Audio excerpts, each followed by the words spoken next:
आत्मने नमः। श्री गुरुभ्यो नमः। ओम मातृशक्तये नमः। ओम असतो मा सद्गमय तमसो मा ज्योतिर्गमय मृत्योर्मामृतंगमय। ओम शांति शांति शांति।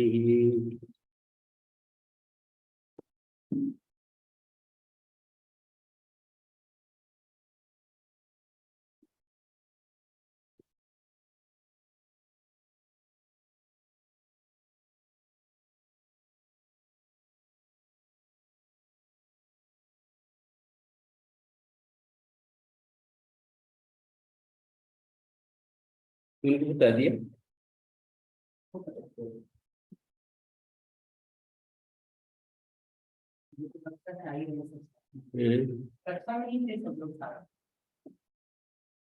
असमासे निष्कादित्य, ये सूत्र में पढ़ रहा था।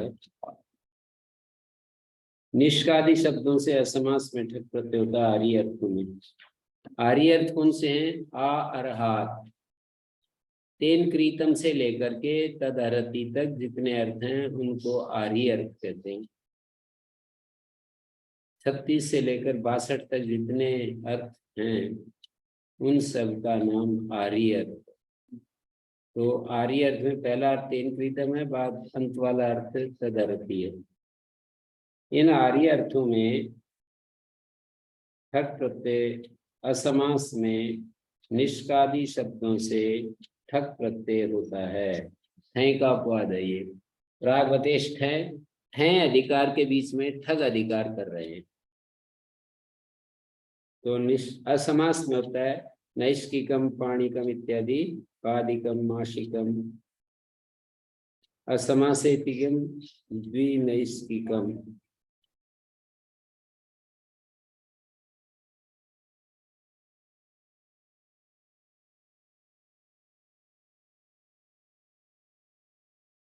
तो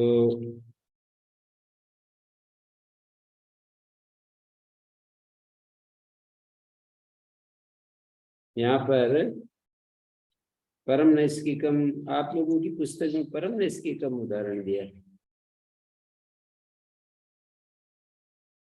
क्या उदाहरण दिया है? प्रत्युदाहरण। प्रत्युदाहरण का मतलब असमासेति किम। इसके बाद क्या लिखा है पता नहीं चलता। असमासेति किम, ये सूत्र है ना जो 20 नंबर। असमासेति किम, इसके बाद जो शब्द लिखा है मिल नहीं रहा है। असमासेति किम 20 नंबर, 5 1 20 है ना। नहीं मिल रहा। हाँ द्विनैष्किकम वही पूछ रहा था। असमासेति किम के बाद हाँ है भवती परिमाणांत उत्तर वृत्ति। परिमाणांत सूत्र है, परिमाण अंत वाले से उत्तर पद को वृद्धि हो जाती है।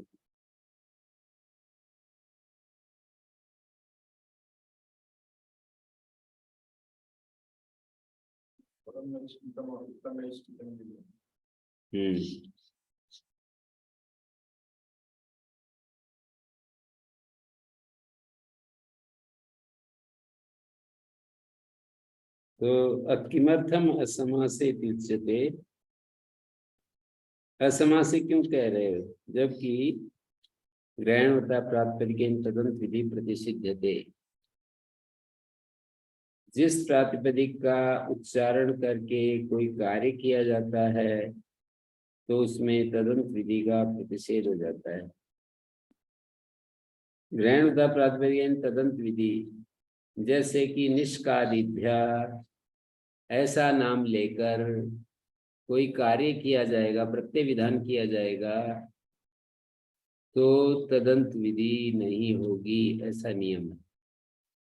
ग्रहणवता प्रातिपदिकेन तदंत विधि प्रतिषिध्यते, ऐसा एक वचन। तो यहाँ पर निष्कादि का ग्रहण करके प्रत्यय विधान किया जा रहा है तो तदंत विधि का प्रतिषेध है। तो तदंत विधि का प्रतिषेध है तो समास में तो निष्कादी अंत में मिलेंगे हमारे को। समास यदि होगा, जैसे द्विनिष्क बन गया तो निष्क तो अंत में आ गया ना, और निष्क अंत में है जिसके ऐसे शब्द से प्रत्यय नहीं हो सकता है, तो असमास से कहने की तो आवश्यकता नहीं है। फिर भी असमास से कह रहे हैं, इसका मतलब क्या निकलेगा, कुछ ज्ञापित करेंगे आचार्य।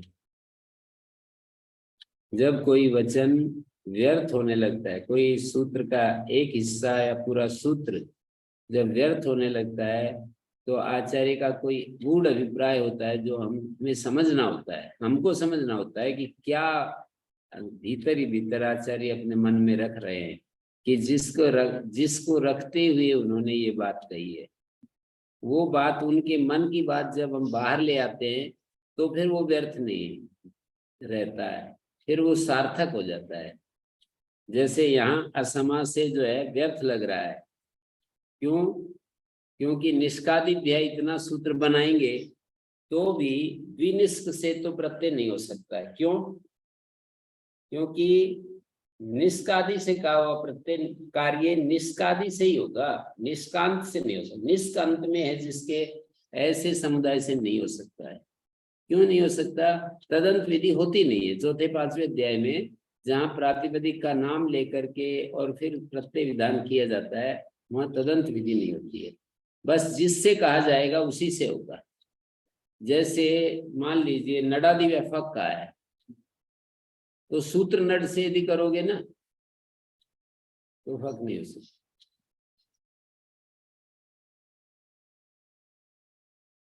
तो परम नड से करोगे तो फक नहीं हो सकता। ऐसे मतलब कहना चाह रहे हैं, मतलब जिससे जिस प्रातिपदिक से प्रत्यय किया है उसी प्रातिपदिक का ग्रहण होगा, तदंत शब्द का ग्रहण नहीं हो सकता। तो यहाँ पर ये असमासे कहने की क्या जरूरत है? असमासे में तो वो निष्क अंत में चला जाएगा कहीं ना कहीं। असमास से जब समास होगा ना तो निष्क शब्दांत शब्द बन जाएगा, निष्क शब्दांत। और निष्क शब्दांत से तो प्रत्यय होता नहीं है। क्यों नहीं होता? ग्रहण होता प्रातिपदिक तदंत विधि प्रसिद्ध थे। तो फिर व्यर्थ हो गया ना। व्यर्थ होकर के इस बात को ज्ञापित करते हैं आचार्य कि इससे पहले तदंत विधि का प्रतिषेध नहीं होता। इससे पहले मानी इस सूत्र से पहले, इस पांचवें अध्याय के पहले पाद में इस सूत्र से पहले तदंत विधि चालू है। तो यहां से तो पहले तदंत विधि चल रही थी, यहां आकर के ब्रेक कर दिया आचार्य ने उसको कि नहीं, असमास में ठक प्रत्यय होता है, समास में तो नहीं होता। पाता किससे था? आचार्य का मन में है कि भाई मैं तो यहाँ तो तदंत विधि चाहता हूं। यहाँ से पहले वे तदंत विधि को परमिशन दे रखी है, उन्होंने अपने मन में दे रखी है। इस बात से हमें पता लगा कि उन्होंने परमिशन दे रखी है। असमा से ग्रहण से उनके गुप्त अभिप्राय को हम जान पाए। भाष्यकार ने कहा है ई इंगितेन चेष्टितेन निमिषितेन महता व सूत्र प्रबंधेन आचार्य नाम अभिप्राय लक्ष्यते। आचार्यों का अभिप्राय लक्षित होता है इंगितेन चेष्टितेन निमिषितेन, इशारे करने से भी, किसी चेष्टा से भी, आंख बंद करने से भी, हर चीज से आचार्य का कुछ संकेत हमें मिल जाता है कि आचार्य कुछ यहाँ पर जो ऐसा कर रहे हैं तो ऐसा चाह रहे हैं। लोक व्यवहार में भी है और यहाँ भी है, शास्त्र में भी। तो इंगितेन निमिषतेन चेष्टितेन महतावा सूत्र पर कोई सूत्र अतिरिक्त अधिक बन रहा है, जैसे यहाँ असमासे की जरूरत नहीं फिर भी असमासे कह रखा है, तो इस तरह से इसको महतावा सूत्र प्रबंधन, बड़ा कोई सूत्र बना दिया गया है तो फिर आचार्यों का अभिप्राय लक्षित होता है। तो यहाँ मैं ये कह रहा था कि असमासे की आवश्यकता नहीं थी, फिर भी असमासे कह दिया, तो उससे ये पता लगा कि तदंत विधि का प्रतिषेध नहीं चाहते हैं। नहीं चाहेंगे तो ये सार्थक होगा ना फिर असमास्य ग्रहण। तदंत विधि का प्रतिषेध नहीं होता है। जब तदंत विधि का प्रतिषेध नहीं होता तो फिर ये तदंत विधि होगी ना। समास का मतलब ही है कि वो अंत में चला जाएगा शब्द। ये बात अलग है कौन सा समास है उसको छोड़ो, पर समास होगा तो निष्क तो अंत में जाएगा। तो निष्क जब अंत में चला गया तो निष्क शब्दांत बन गया। निष्क शब्दांत शब्द बनेगा। निष्क शब्दांत से प्रत्यय कैसे होगा? जब आचार्य जिस प्रातिपदिक का नाम लेते हैं उसी से कार्य होता है, उससे अधिक से नहीं होता।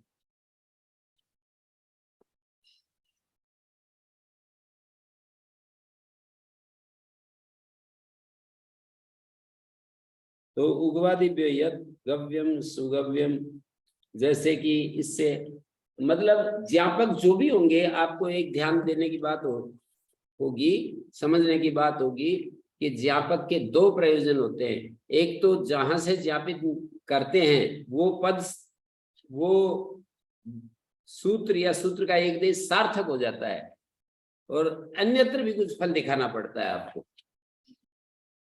तो यहाँ जब ये कहते हैं कि ग्रहण प्राधान्य तदंत विधि प्रतिषिद्ध देते, इसका मतलब ये होता है कि ये वचन सार्थक हो जाता है, समास ग्रहण सार्थक हो जाता है। कैसे सार्थक होता है?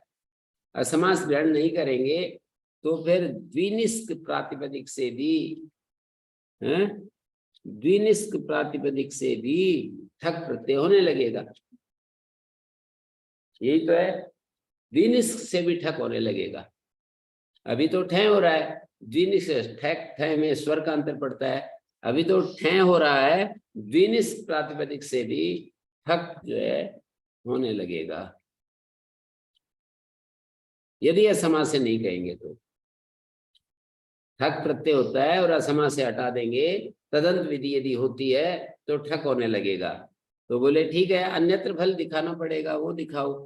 तो बोले जैसे यहां से पहले एक सूत्र आया उग्वादिभ्यो यत्, वर्णांत और गवादि प्रातिपदिकों से, ऊ तो वर्ण ग्रहण है, वर्ण ग्रहण में तदंत ग्रहण हो जाता है। तो ऊ का मतलब उकारांत प्रातिपदिकों से और गवादि शब्दों से यत् प्रत्यय होता है। वर्णांत और गवादि, जैसे गो शब्द से यत् कहा हुआ, सुगो शब्द से भी हो जाएगा। गव्यम सुगव्यम, अति सुगव्यम। विभाषा अविरपूपादिभ्या, अपूपादियों से कहा है प्रत्यय, तो अपूप्यम अपूपियम, तो वो यवापूप शब्द से भी हो जाएगा। तदंत विधि होती है ऐसा कहेंगे ना, तो यवापूप शब्द से भी हो जाएगा। शरीर अवयवाद यत, जैसे शरीर के अवयवाची से, इससे पहले ही एक सूत्र आया है, विभाषा अपूपादिभ्या शरीर अवयवाद यत पहले आ चुका है। तो शरीर के अवयवाची से यत का दंत शब्द से राजदंत से भी हो जाएगा। तो ये सब सिद्ध हो जाएंगे, मतलब तदंत विधि होती है, इससे अन्यत्र फल भी दिखा दिया। स्वार्थ में प्रयोजन क्या होता है? ज्ञापक का हर जगह बिना अपवाद के हर जगह स्वार्थ में प्रयोजन क्या होता है? प्रिंसिप।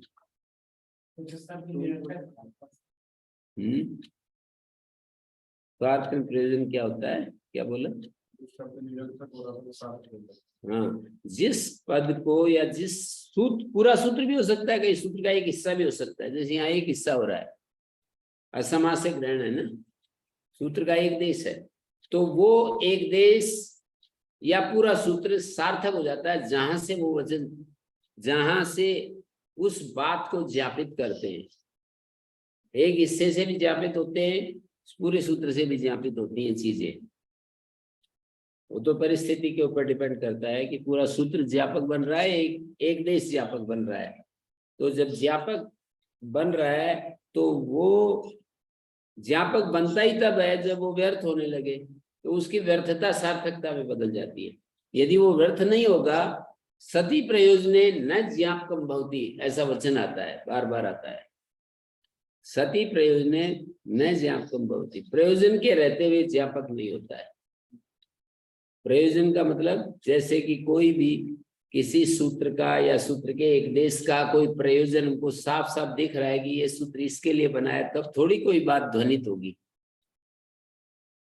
तब थोड़ी हम आचार्य कहेंगे आचार्य यहाँ ऐसा देख रहे हैं। ऐसा कैसे देख रहे हैं? जब साफ साफ सूत्र बना दिया और उससे कोई विधान कर रहे हैं तो कोई अतिरिक्त बात थोड़ी उससे हम कह सकेंगे। सूत्र व्यर्थ हो रहा है, सूत्र का एक देश व्यर्थ हो रहा है, इसका कोई प्रयोजन नहीं दिख रहा है, तब हम कहेंगे कि भाई कोई ना कोई आचार्य मन में बात रखी हुई है, छिपाए रखी है उन्होंने। उसकी बात को, आचार्य की अंदर बैठी हुई बात को हम भीतर जाकर के ले आते हैं बाहर, तो फिर वो व्यर्थ नहीं रहता है, वो सार्थक दिखने लगता है, वही चीज सार्थक हो जाती है। तो यहाँ पर असमास में सार्थक हो जाएगा। और अन्यत्र फल क्या होगा? तो कहेंगे कि अन्यत्र फल तो यही है कि तदंत विधि प्रतिषेध, तदंत विधि का प्रतिषेध नहीं होता। तो गवादियों से कहा हुआ यद सुगव, सुगो, अति सुगो, इनसे भी हो जाएगा। विभाषा अपूपादि से कहा हुआ कार्य यवापूप से भी हो जाएगा। शरीर अवयवाद यद, शरीर के अवयवादियों से यत होता है। दंत शब्द से कहा हुआ यत राजदंत से भी हो जाएगा। निकालते हैं जब वो बहुगण मधुर की संख्या में भी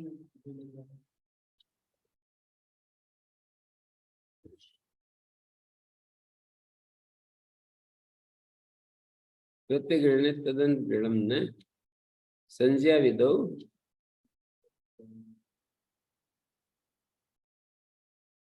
तो फिर मैं इसीलिए तो एक भाषा, एक शब्द बोलता रहता हूँ, बिना अपवाद के। ये तो कहीं कहीं बोलूंगा मैं बिना अपवाद के, नहीं तो मैं ऐसे भाषा कभी नहीं बोलता हूँ कि बिना अपवाद के। हैं? तो बहुत सारी चीजें अपवाद में भी चलती है ना।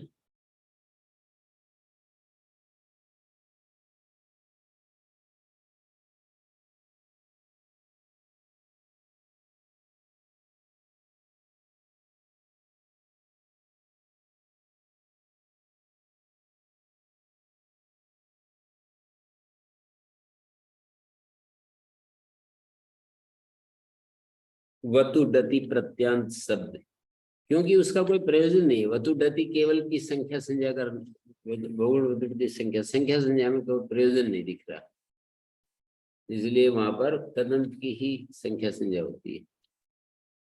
अकेले वतुडति से प्रत्यय आगे संख्या कार्य नहीं होते है ना। जैसे कहीं पर कहा जाएगा संख्यातिश दंतायकन, तो वती डति से, वतु या डति से संख्या वो नहीं आता है प्रत्यय। तावत से, कति से, इनसे आता है। संख्या क्रिया प्रवृत्ति करने कृत्व शुद्ध, तावत कृत्वा से आएगा।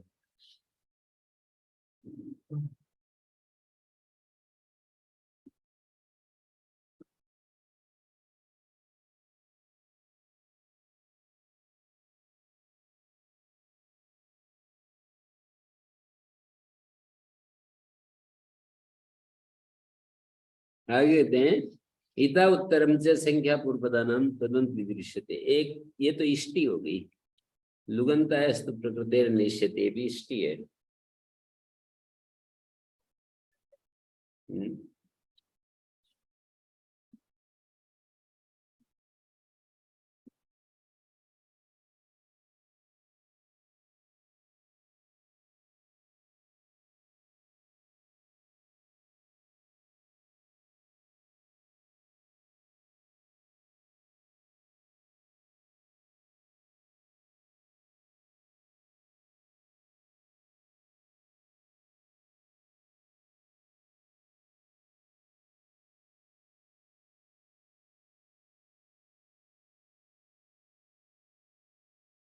उसको नहीं दिया मैंने वार्तिक को।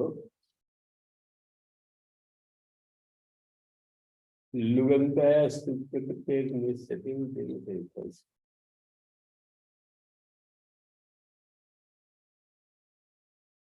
इता संख्या पूर्वदानम तदंत ग्रहण इष्यते।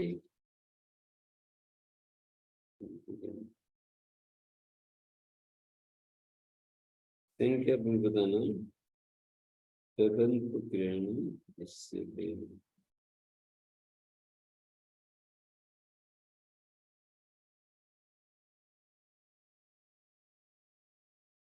संख्यपूर्वदानं तदनुग्रहणमिष्यते।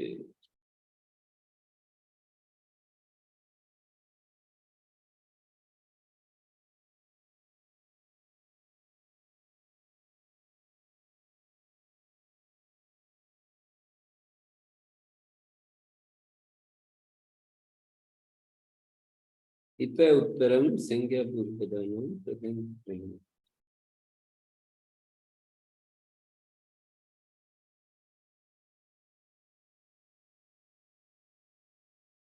कैसे देगी बताइए।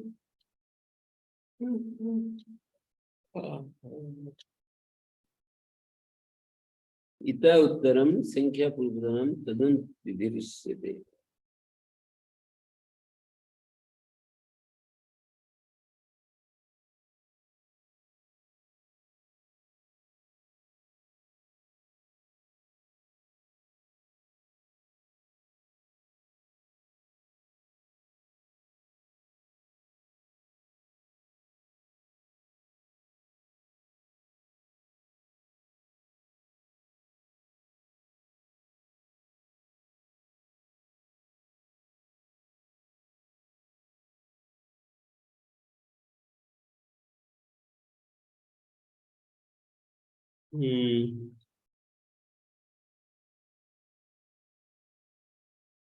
इत उत्तरम च संख्यापूर्वदानं तदनुविधिरिष्यते। यहाँ से आगे संख्या पूर्व पद वाले जो होंगे वहां तदंत विधि चाहते हैं। जैसे पारायण तुरायण चंद्रायण वर्तयति।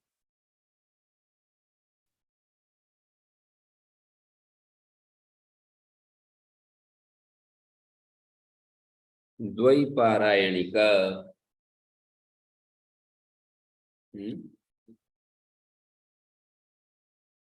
त्रैपारायणिका पारायण तुरायण चंद्रायण वर्तयति इत उत्तरम। यहाँ से आगे देखिए तदंत विधि चाहते हैं तो पारायणम वर्तयति तो प्राप्त था, पर द्विपारायणम वर्तयति नहीं हो सकता था, पर यहाँ हो गया। लुगंतास्तु प्रकृतिर्निश्यते, लेकिन लुगंत प्रकृति हो तो उससे तदंत विधि नहीं चाहते। ये रह गई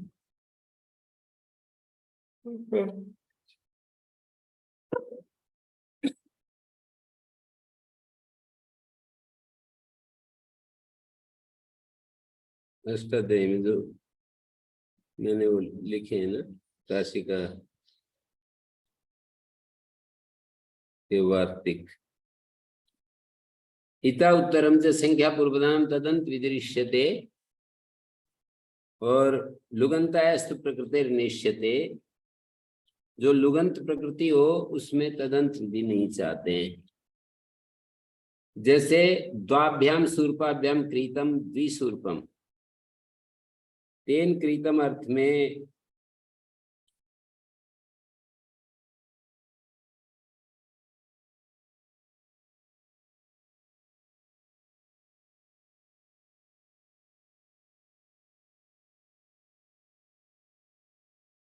ये ग्रहणोदाप्ताद्विदेन तदंत विधिर निश्य तदंत विधिर न भवति, इससे प्रतिषेध है, तो फिर ये कैसे वो कर लिया, तदंत विधि कैसे हो जाएगी। तो इन्होंने एक बात कही कि वो एक वार्तिक बना रखा है, गणसूत्र है, वाजा से असे, असे बनी समास से।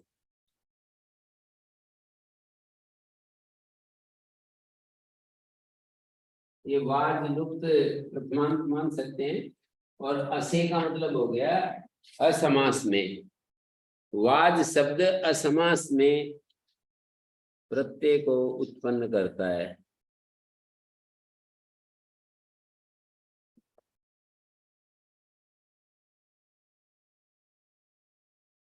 समास में वाज शब्द कहां पर है पढ़ा है, गर्गादिगण में पढ़ा है, चौथे अध्याय का पहले पाद का गर्गादि में ये सूत्र निकालो, 100 के लगभग क्या है, 4 1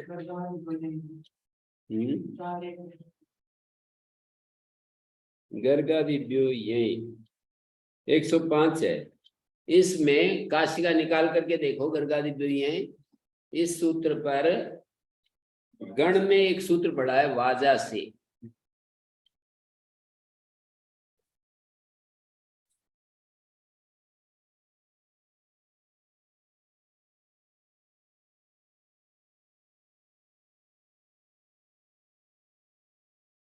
तो असे का मतलब ये होता है असमास में वाज शब्द प्रत्यय को उत्पन्न करता है। वाज शब्द ये असमास में प्रत्यय को, असमास की तो जरूरत ही नहीं है, जब वो ऐसा कहने की जरूरत नहीं है कि वाजा से, क्यों जरूरत नहीं है? वाज शब्द असमास में यह प्रत्यय को उत्पन्न करता है, तो ये कहने की जरूरत है वाज शब्द असमास में। समास में तो अपने आप ही नहीं होगा, ग्रहण तदंत विधि प्रतिसिद्धते, तो असमास में प्रत्यय को उत्पन्न करता है, ये कहने की आवश्यकता नहीं। फिर भी कहा है, इसका मतलब ये परिभाषा नित्य है।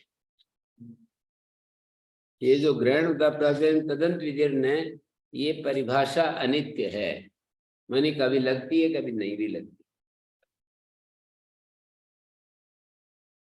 कभी नहीं भी लगती, इसके कारण उनको असे कहना पड़ा। यदि हमेशा लगती होती तो उनको असे कहने की जरूरत नहीं थी बिल्कुल भी। वाद शब्द कहा है तो वाद से ही प्रत्यय होगा। वाद शब्दांत समास जब होगा तो वाद शब्दांत हो जाता है, वाद शब्दांत से तो प्रत्यय हो ही नहीं सकता। वाजा से के कहने से ये बात ज्ञापित होती है।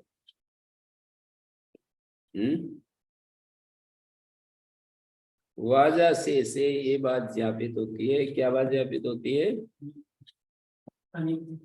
अनित्य है, ये परिभाषा अनित्य है।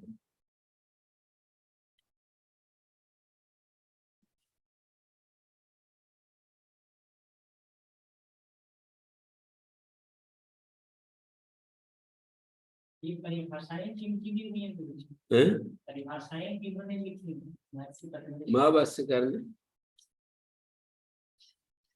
ज्ञापक निकाले हैं, कुछ न्याय सिद्ध हैं, कुछ वाचनिक हैं, तीन तरह की पारिभाषिक पुस्तक वही तो है। बहुत ही सरल करके लिख दिया है। हमारे आचार्य जी ने कहा था कि सरल सरल लिखो, कठिन तो है ही। वो जो नागेश भट्ट का परिभाषेन्दु शेखर नाम का पुस्तक है, सब पढ़ नहीं सकते उसको, तो हमने उसको थोड़ा विद्यार्थियों की दृष्टि से रखा था, तो उन्होंने कहा कि हाँ ये ठीक है।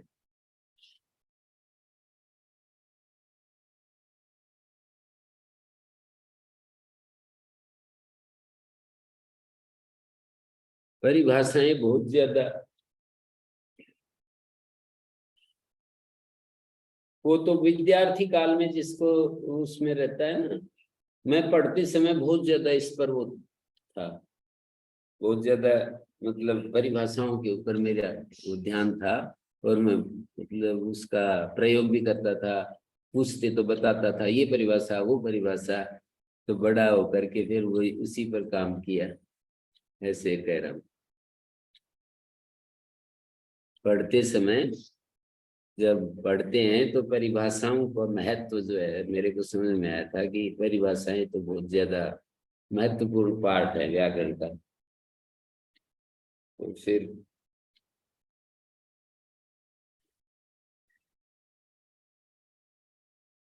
तो यहाँ से आगे इत उत्तर में, यहाँ से आगे संख्या पूर्वपदम तदंत विदृश्यते, संख्या पूर्व पद वाले होंगे तो तदंत विधि हो जाएगी।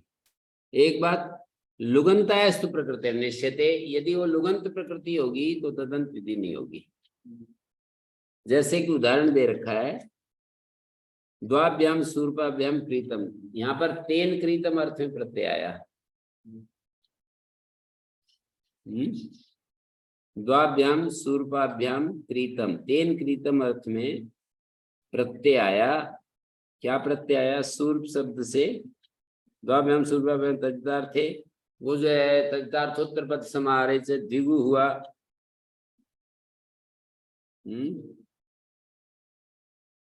तद्धितार्थोत्तर पद समाहारे से द्विगु हुआ। तद्धितार्थोत्तर पद का क्या अर्थ है? तद्धितार्थोत्तर पद समाहारे का अर्थ बोलो।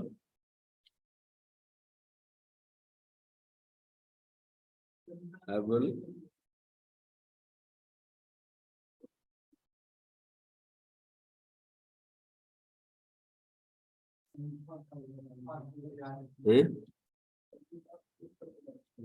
तद्धितार्थोत्तर पद समाहारे से भगिन्यः एकदा सूत्रार्थं ज्ञापयन्तु।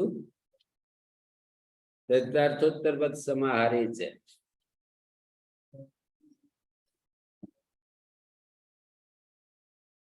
लुड़की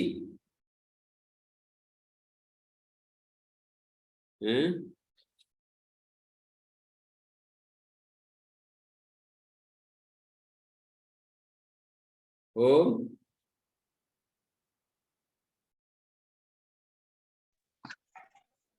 लैपटॉप पर है, फोन पे तो नहीं है।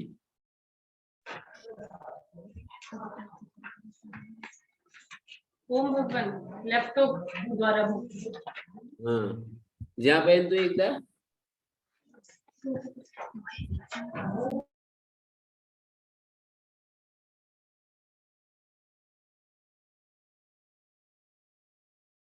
नवगम्यते, उसमें दिक् संख्या संज्ञान से दिक् संख्या की अनुक्ति आ रही है। दिक् संख्या दिशावाची संख्यावाची शब्द तद्धितार्थ विषय में उत्तर पद के परे रहते समाहार गम्यमान हो तो समास को प्राप्त होते हैं।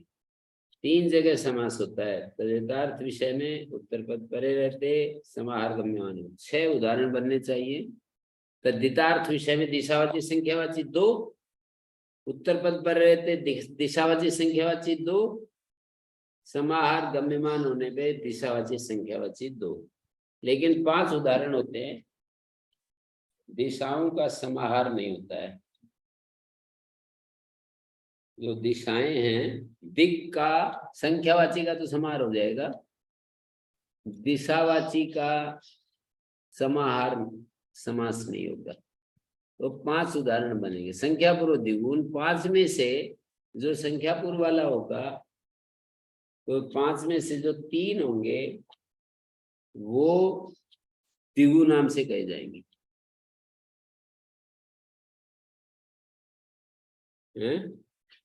पंच गव धना ये तो उत्तर पद का है। 5 नापीति ये तद्धार्थ का है और अष्टाध्यायी पंचकूली ये उसका है, समाहार का है। तो द्विशूर्पेण कृतम शूर्पादन्यतरस्याम, यहाँ पर पहले तद्धार्थ में द्विगु करके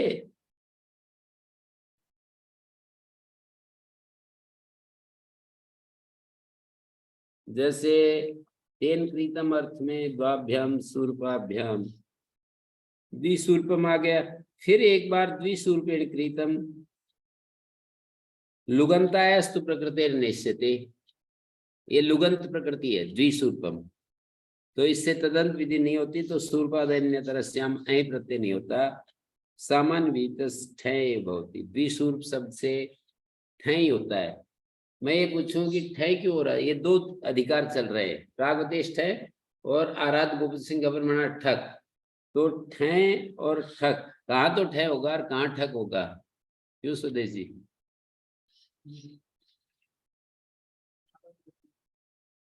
नहीं पता चल रहा ना? कहाँ सामान्य क्या है?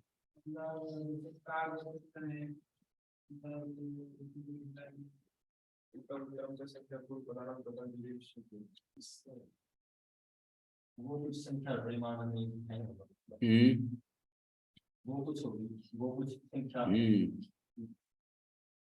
सही बताया, मैं समझते कम हो, समझ रहे हो आप।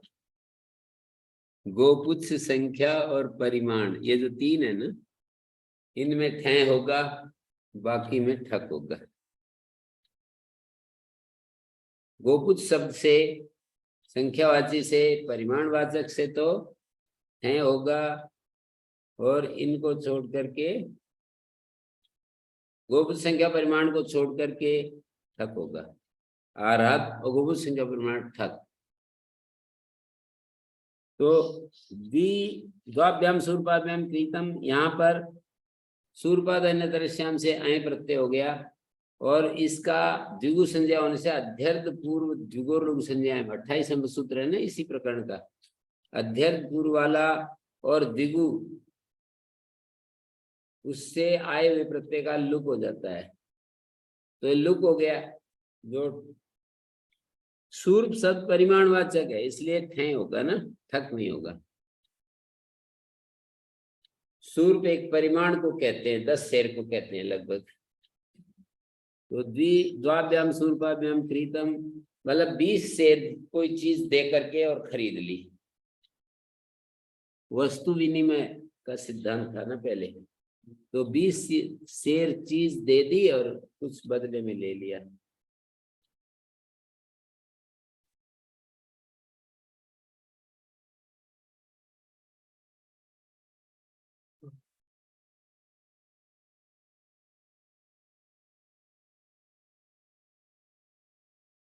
वस्तु विनिमय चले तो इतना डिफरेंस नहीं होगा। ये क्या बोलते हैं संसार में जो इसका है ना,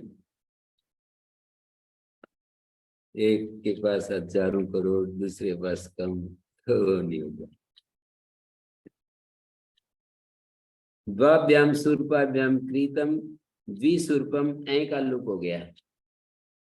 सूर्पादन दृश्यम ऐ और अन्य दृश्यम का है तो पक्ष में है ना, ऐ प्रत्यय और ठय प्रत्यय होगा ना।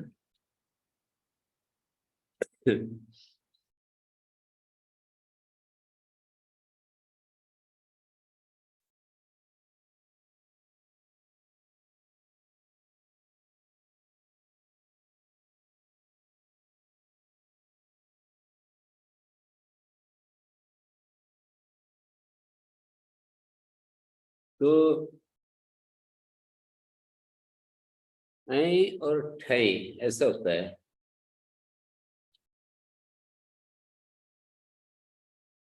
अब द्विशूर्पम एक लुगंत प्रकृति शब्द है। प्रकृति का मतलब जिससे प्रत्यय करते हैं वो प्रकृति।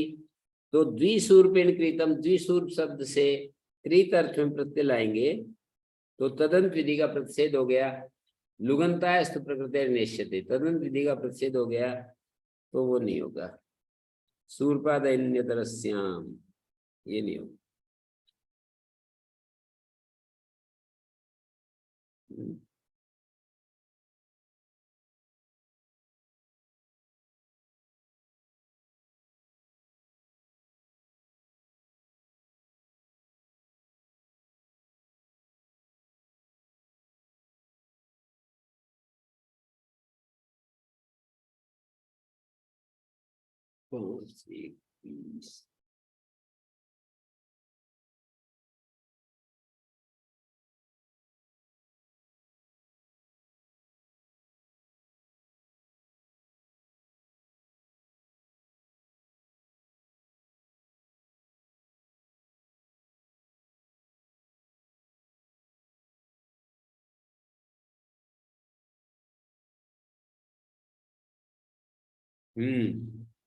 लुगंतायस्तु प्रकृति, लुगंत प्रकृति से तदंत विधि नहीं चाहते तो द्विसूर्प से फिर ऐ प्रत्यय नहीं होगा। सामान्य रीत जो ठय है वही होगा। द्विसूर्प से ठक क्यों नहीं हुआ? परिमाणवाचक है।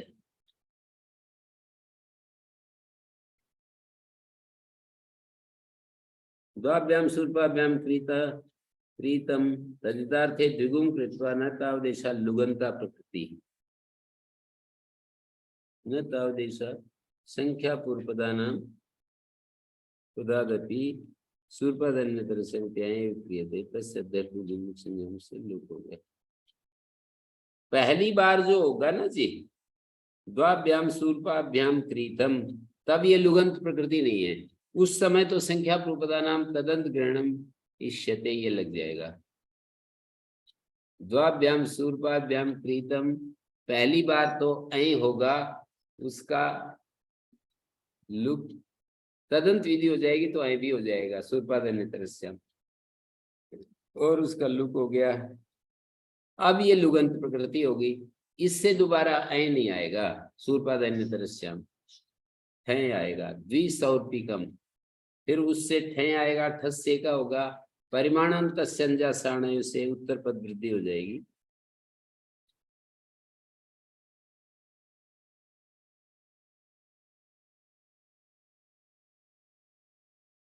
तथा च उत्तम, जैसा कि कहा है, प्रागवते संख्या पूर्वधान तदंत ग्रहणम अलुकी, ये कात्यायन का वार्तिक है ये महाभाष्य में।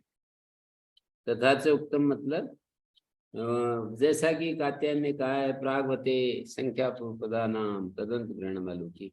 प्रागवते का मतलब तेन तुल्यम क्रिया चेतवती से पहले पहले। यहाँ पर एक सूत्र आएगा तेन तुल्यम क्रिया चेतवती, वहां से पहले पहले संख्या पूर्वदानम तदंत ग्रहणम अलुकी। और काशिका में एक पंक्ति लिखी है, ठयो द्विगुम प्रति अनिमित्तत्वा लुग अभावा।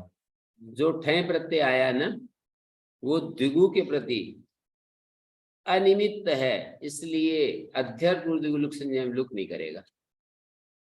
अध्यर्थ पूर्व सूत्र का अर्थ है द्विगु निमित्तक जो प्रत्यय है, द्विगु संज्ञा का कारण जो प्रत्यय है, उस प्रत्यय का लुक हो जाता है। माने जिस प्रत्यय को मानकर द्विगु संज्ञा होती है, उस प्रत्यय का लुक हो जाता है, द्विगु निमित्तक प्रत्यय का लुक हो जाता है। तो यहाँ पर ततो द्विगुम प्रति अनिमित्तत्व, दूसरा जो प्रत्यय आया है ना, द्विसूर्प शब्द से ठय आया है, इस ठय को मानकर द्विगु संज्ञा नहीं है। तो जब नहीं है तो अध्यर्थ पूर्व द्विगोर लुग संज्ञायाम, अध्यर्थ पूर्व वाला और द्विगु शब्द से आए हुए प्रत्यय का लुग हो जाता है, वो सूत्र नहीं लग सकेगा। क्यों नहीं लग सकेगा? क्योंकि द्विगु संज्ञा का निमित्त होना चाहिए लुग करने के लिए, तब वो सूत्र लगता है। अध्यर्थ पूर्व द्विगु लुग संज्ञा सूत्र तब लगेगा जब द्विगु संज्ञा का वो निमित्त हो।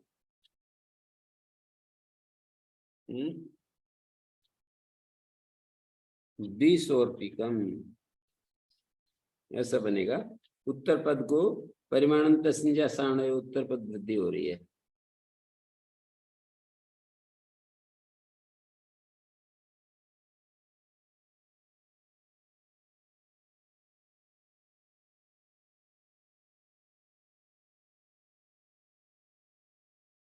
इस तरह से इसको द्विशूर्पेण क्रीतम, और फिर पहला द्वाभ्याम सूर्पाभ्याम क्रीतम, पहला जब किया तब वो पहला प्रत्यय जब किया तो वो लुगंत प्रकृति नहीं है। लुगंत प्रकृति नहीं होने से तदंत विधि हो जाएगी, ऐ हो जाएगा, उसका लुक भी हो गया अध्यर्थ पूर्व द्विगु लुक संज्ञा। लेकिन दोबारा द्विसूर्प से जो ठय आया, वहां पर सूर्पादन्यतरस्याम ऐ नहीं लगा, क्योंकि तदंत विधि का प्रतिषेध है।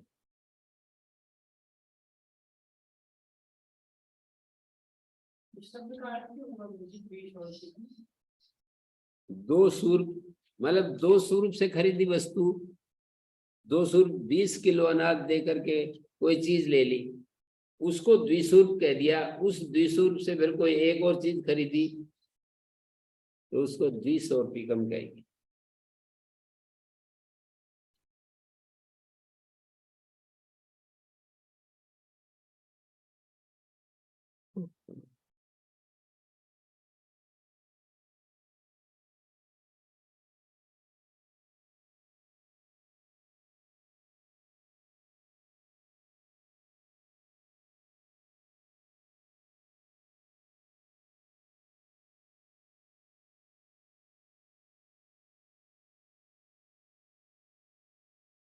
सताच ठन्यता वसते,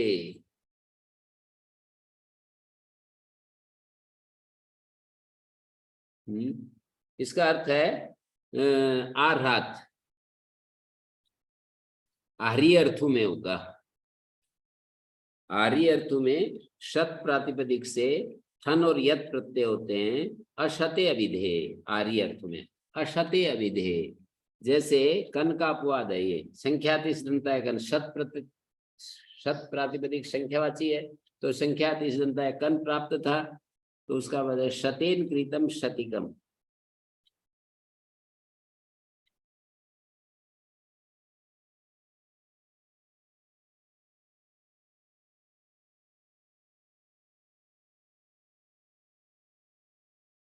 शतेन कृतम शतिकम सत्यम है। 100 रुपए से खरीदी गई जो वस्तु, शतेन कृतम शतिकम सत्यम। अशते इति किम,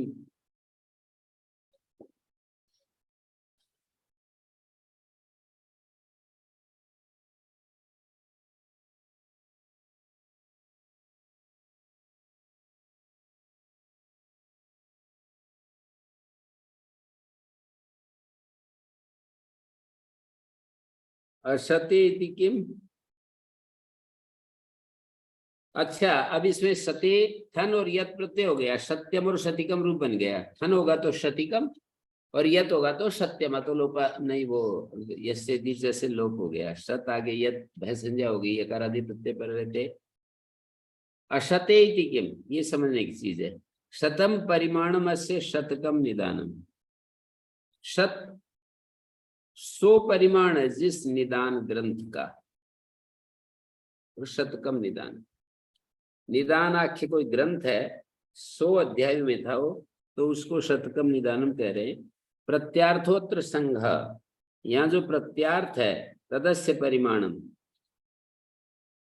संघ प्रत्यार्थ विवक्षित होने पर कन प्रत्यय होता है। तदस्य परिमाणम की अनुवृत्ति चल रही है, संख्या संज्ञा संघ सूत्रा देने से संघ प्रत्यार्थ में कन प्रत्यय होता है। शतम अध्यायनाम परिमाणम यस्य निदान आख्यस्य ग्रंथस्य सही प्रत्यार्थ।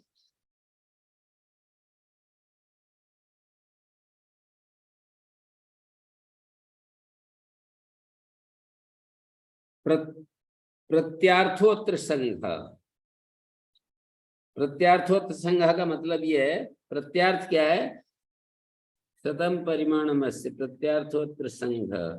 शतम अध्यायनाम परिमाणम यस्य निदानाख्यस्य ग्रंथस्य सही प्रत्यार्थ। सचत सत संख्यावच्छिन्न अध्याय समुदायात्मका इति संघ प्रत्यार्थो भवति। संघ प्रत्यार्थ होता है।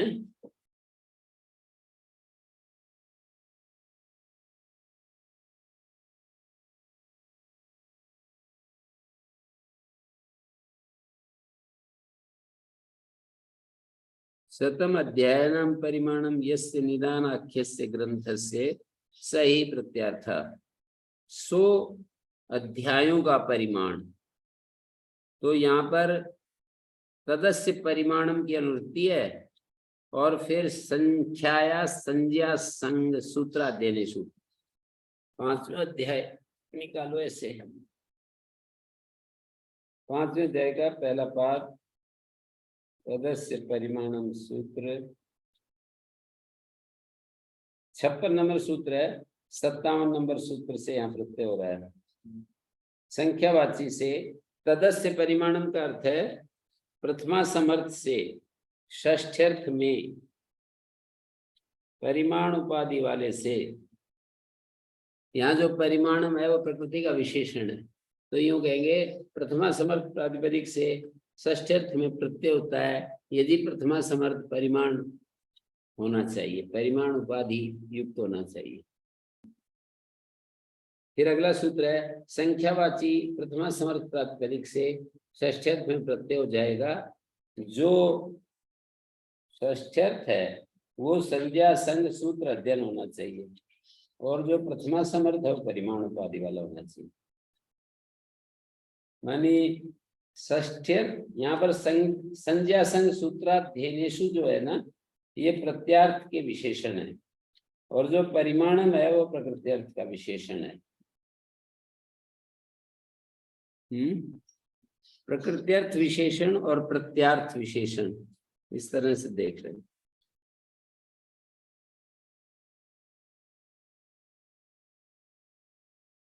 प्रत्यार्थ क्या है? संज्ञा संग सूत्राध्ययन, मतलब षष्ठ्यर्थ प्रत्यार्थ है ना अस्य, और उसका विशेषण ये है।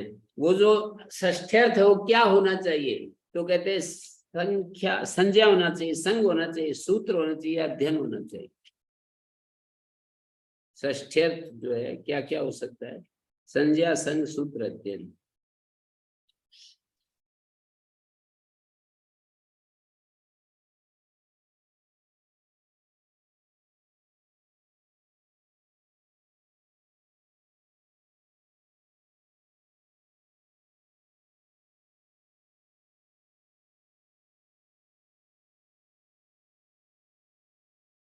ठीक है। तदस्य परिमाणम संख्या संज्ञा संग सूत्र अध्ययनेषु।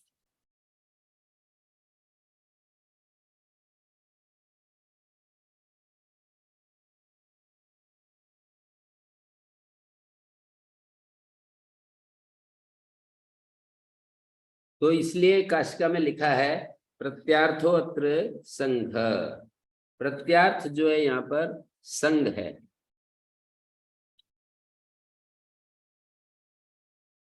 प्रत्यार्थ जो है वो संघ है। सतम अध्यायानाम परिमाणम यस्य, सतम अध्यायानाम परिमाणम यस्य ग्रंथस्य सही प्रत्यार्थ। सच सत संख्यावच्छिन्न अध्याय समुदायात्मका संघ प्रत्यार्थ हो। सत संख्या से अवच्छिन्न जो अध्याय समुदाय रूप है तो वो संघ प्रत्यार्थ होता है। फिर आगे लिखते हैं सतम एवं वस्तुतः प्रकृत्यर्था न विद्यते। वस्तुतः ऐसा है कि सतात तस्य अनन्यत्वात्, वो जो प्रत्यार्थ है ना संघ और जो प्रकृत्यर्थ है वो दोनों भिन्न नहीं है। प्रत्यार्थ जो समुदाय है और जो प्रकृत्यर्थ सत्य है वो भिन्न नहीं है। वही लिख रहे हैं सतम एवं वस्तुतः प्रकृत्यर्थात् न विद्यते, मानी सतात तस्य अनन्यत्वात् प्रकृत्यर्थात् न विद्यते। प्रकृत्यर्थ से वो भिन्न नहीं होता। सत से प्रत्यार्थ अनन्य अभिन्न है। यदेव अध्यायानाम सतम प्रकृत्या विधीयते, जो अध्यायों का सत है ना वो प्रकृति के द्वारा कह रहा है, और वही प्रत्यांतेना भी अभिधीयते। नहीं प्रकृत्यर्थात् प्रत्यार्थ से भेदा, प्रकृत्यर्थ से प्रत्यार्थ का भेद नहीं है। तो जहां व्यतिरिक्त प्रत्यार्थ से प्रकृत्यर्थ होता है तो वहां प्रतिषेध हो जाता है। न व्यतिरिक्ता इति एतदाख्यातम्। यत्र अव्यतिरिक्ता प्रत्यार्थात् प्रकृत्यर्थ, जहां व्यतिरिक्त रहता है प्रत्यार्थ से प्रकृत्यर्थ, तत्र प्रतिषेधो भवति न व्यतिरिक्त इति एतदाख्यातम्। सतम एव वस्तुतः प्रकृत्यर्था न विद्यते, ई तो न भवति। देखिए यहाँ नहीं होगा प्रत्यय, ई तो न भवति। किम न भवति? असते प्रतिषेध यहाँ नहीं होता। यही तो न भवति। किम न भवति?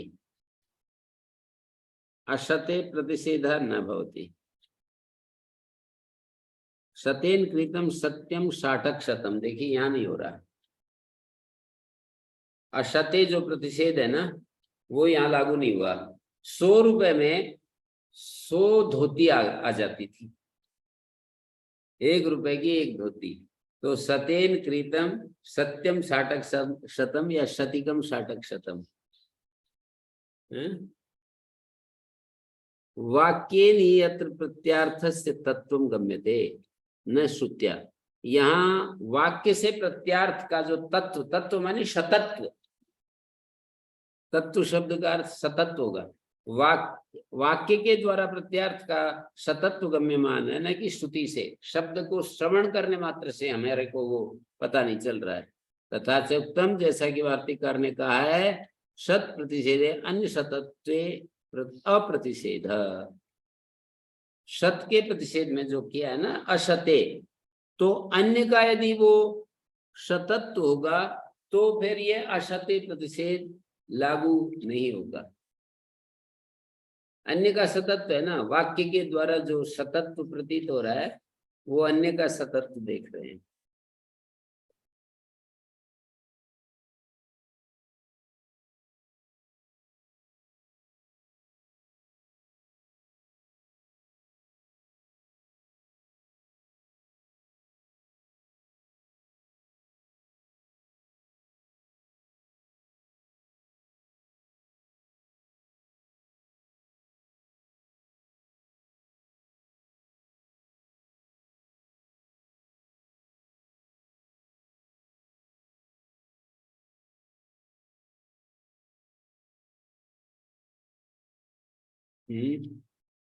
तत्प्रतिषेधे अन्य सतत्वे अप्रतिषेध।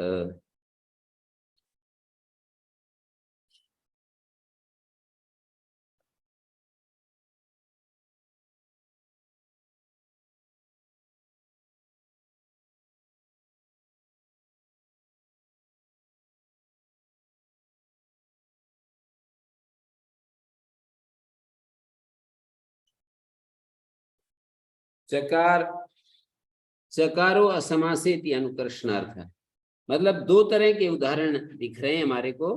एक तो अशते प्रतिषेध लगता है, एक जगह नहीं लगता। जैसे प्रत्युदाहरण, शतम परिमाणम शतकम निदानम, यहाँ पर ये ठन और यत नहीं हुए। सामान्य जो कन प्रत्यय है ना, संख्याति सिद्धंता है कन, वही हुआ शतकम निदानम। प्रत्यार्थ यहाँ संग है, शतम में वस्तुतः प्रकृत्यर्था न विद्यते, मतलब शत अभिधेय होने पर कह रहे थे ना, तो वस्तुतः प्रकृत्यर्थ से भिन्न नहीं है जो प्रत्यार्थ है। यही तो न भवति, किन न भवति, अशते प्रतिषेधा न भवति, मतलब यहाँ अशते प्रतिषेध नहीं लगता। शतेन प्रीतम सत्यम साठकम सत्यम, अर्थात ठन यत हो जाएंगे, यहाँ तो प्रतिषेध नहीं लागू होगा। जबकि यहाँ भी 100 चीजें पता लग रही हैं, लेकिन वो वाक्य से पता लग रही है। वाक्येन यत्र प्रत्यार्थस्य तत्त्वमेते न श्रुत्या, शब्द श्रुति से नहीं, तो शब्द श्रुति से पता चलना चाहिए। प्रत्यांतेन पदांतर निरपेक्षेण, जहां प्रत्यांतर के द्वारा, पदांतर निरपेक्ष प्रत्यांतर के द्वारा प्रत्यार्थ का सतत्व कहा जाएगा, वहां पर ये प्रतिषेध लगेगा। चकारो असमासेति अनुकर्षणार्था, चकार जो है असमासे का अनुकर्षण कर रहा है। द्वौ च शतम च द्विशतम द्विशतेन क्रीतम, असमासे का अनुकर्षण कर रहा है, तो फिर समास में क्या होगा, द्वौ च शतम च द्विशतम, क्या अर्थ हुआ द्विशतम का, द्विशतेन क्रीतम द्विशतकम, क्या अर्थ हुआ, द्विशतम का अर्थ क्या हुआ, द्वौ च शतम च,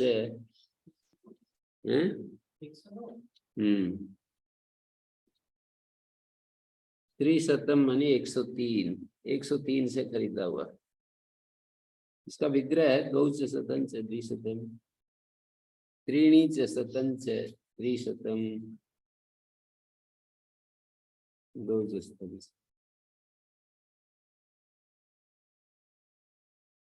यदि आपको 300 बताना है तो त्रीणि शतानी अलग अलग पद बोलना पड़ेगा, चत्वारि शतानी पंच शतानी अलग अलग बोलना पड़ेगा। यदि आप इकट्ठा बोल दिया पंचशतम तो 105। प्रागवते संख्या पूर्वदानां तदंत ग्रहणम अलुकी इति अनया इष्ट्या समासाद अभी प्राप्नोति। असमास ये इष्टि है ना, प्रागवते संख्या पूर्वदानां तदंत ग्रहणम अलुकी, इस इष्टि के कारण समास से भी प्राप्त होने लगता है। तो समास से जो है ना हटाने के लिए असमासे की अनुवृत्ति ला रहे हैं। संख्याति दंतागन आर रात की अनुवृत्ति आ रही है, संख्यावाची ती अंत वाला और शद अंत वाले को छोड़कर कन प्रत्यय होता है आर्य अर्थों में। जैसे ठय का अपवाद है, प्रागदेश ठय पाता था, ठक का अपवाद ठय और ठय का अपवाद कन। पंच विक्रेता पंच का पटा, 5 से खरीदा हुआ, बहुत से खरीदा हुआ, बहु का, गण का। यहाँ पर ये देखना, अतिशय दंता है किम साप्ततिक है, ती अंत वाली है ना, सप्तति प्रातिपदिक है, ती अंत वाली संख्या है, साप्ततिक है। चत्वारिंशत में सत अंत वाली है, तो यहाँ कन नहीं हुआ, यहाँ पर ठे हो गया। साप्ततिका में ठे, चत्वारिंशत का ठे प्रत्यय हो गया। अर्थवतस्ति शब्द से ग्रहणात् दते परिदा से न भवती, कति का उदाहरण है। अर्थवान ती शब्द का ग्रहण होने से अर्थवत ती शब्द से ग्रहण डते परिदासन होते, डति का परिदास नहीं होता, डति का निषेध नहीं होता। अर्थवत ती शब्द से ग्रहण डते परिदासन होते, डति का निषेध नहीं होता।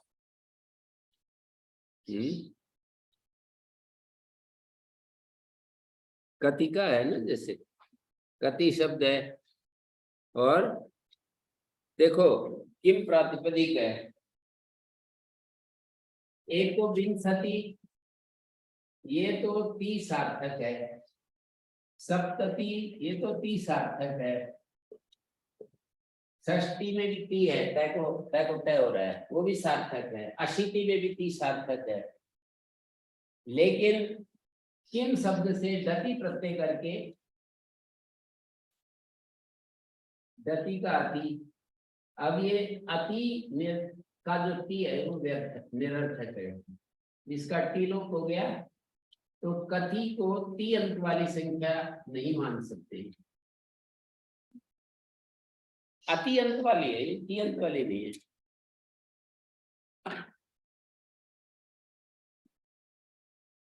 अर्थवतस्ति शब्द ग्रहण डते परिदासो, परिदास माने निषेध, डति का निषेध नहीं होता, कति का। कति भी कृतम संख्या दंता है कन, यहाँ तो हो ही जाएगा, निषेध नहीं होगा। मतलब अतिशय दंता है, निषेध है ना, वो इसमें लागू नहीं होगा। ठीक है। ओम शांति शांति शांति। ओम श्री गुरुभ्यो नमः। अनुगृहीतास्त्वं